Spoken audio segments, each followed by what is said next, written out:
Hey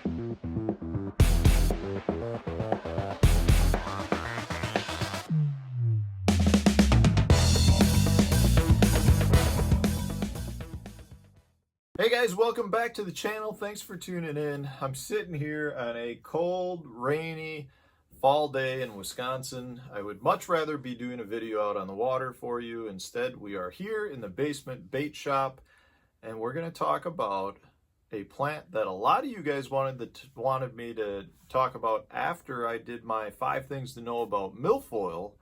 So today we're going to do 5 things to know about Hydrilla, because I did get a lot of requests for it, and it is a plant that we need to know more about, and it is throughout the entire country at this point, except for a few Great Plains and Rocky Mountain states, but I'm pretty sure it's pretty much everywhere at this point.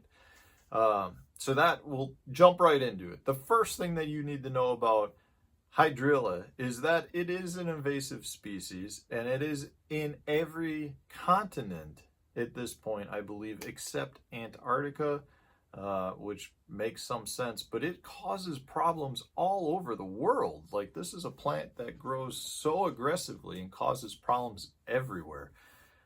My understanding is it started in Florida, and the stories I've heard is it was an aquarium plant that got released with some fish, and next thing you know, it took hold, and it has since spread from Florida everywhere. I know they've got it out on the West Coast, they've got it up in New York, we've got it now in Wisconsin.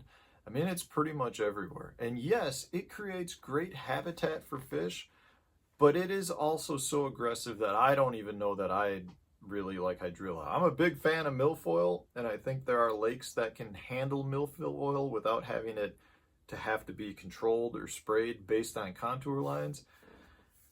I don't know about Hydrilla, guys. Hydrilla is a little bit different of a beast. And I say that for the second reason. It can grow up to 35 feet long.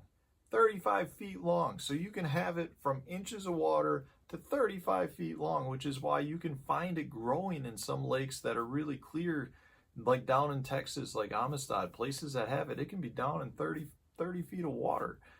So it really can overchoke a lake. So if you've got a lake that's 20 foot at its deepest point, it is possible to have that completely carpet the entire lake. So it can get very much out of control, but it is something that you need to recognize, that you could be fishing a deep weed line in 35 feet of water, and that's where the fish are at. So you need to recognize that there is grass, Hydrilla, that can grow that deep. It's something that I think a lot of people would be shocked to know, but it is definitely true, and it happens all over the country. So that's the second thing. Third thing, and it's a similarity that it has with milfoil and other plants, and it's just the fact that it's got hollow chambers. It's got air in its stems, which allows it to float, to bring it to the surface, to get the sunlight so that it can grow. And what that does, though, is it creates canopies on the surface. It also means that when the Hydrilla breaks off, pieces of it will float to wherever, and those pieces can reestablish a colony and start growing on their own. So that's the best way that it spreads, is just through pieces, breaking off, fragments breaking off and going wherever.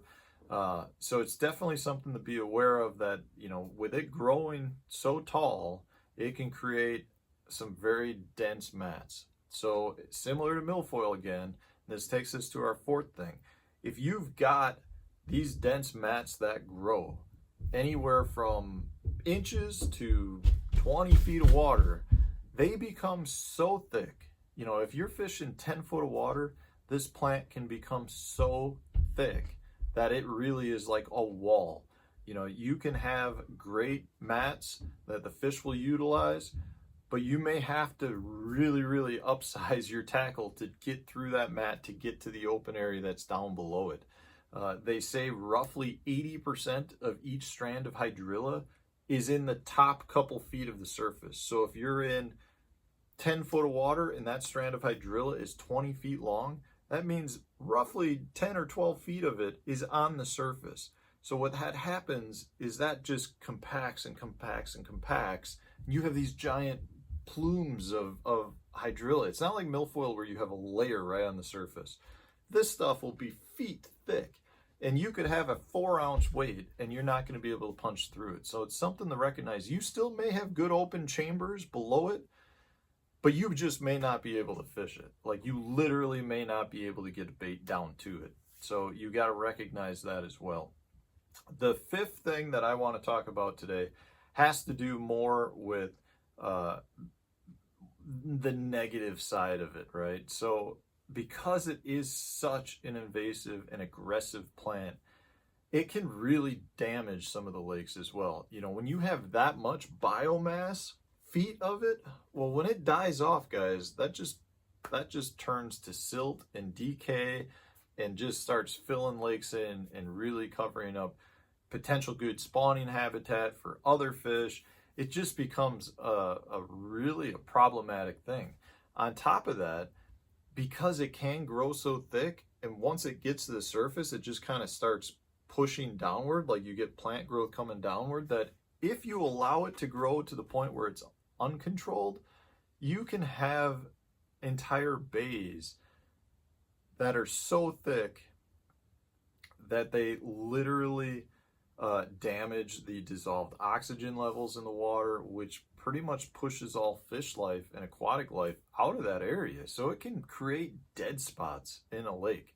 You know, even though you think it looks good, it's just literally it's like a bush growing to the surface, and it bushes everywhere. I mean, there's no gaps anywhere. So it can get to the point where it's so thick that you want to stay away from it because the oxygen levels are down, and there's just no room for the fish to go, really, is what it is. I mean, that stuff will grow from inches down to, you know, tens of feet. So it's something that you need to be aware of. It's an issue that a lot of places are dealing with, and I don't know that they're going to get it under control, but you need to understand that, you know, there are ways to approach it. And this is a good, one of the best keys I can give you when fishing hydrilla is because it's so thick and creates such good walls that you do get really good current flow along the outside edges of those. So if you have wind-driven current or natural current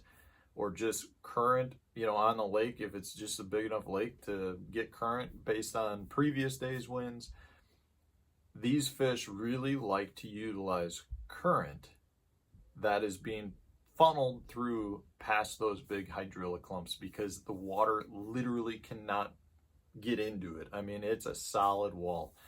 So in my opinion, I've had my best success fishing hydrilla that is that thick, topped out, giant, super thick clumps of it, is trying to find the best current flow. So if you got a little point, you got a little edge where the front side where the wind's blowing into it, you definitely will be able to find currented spots based on those giant thick plumes.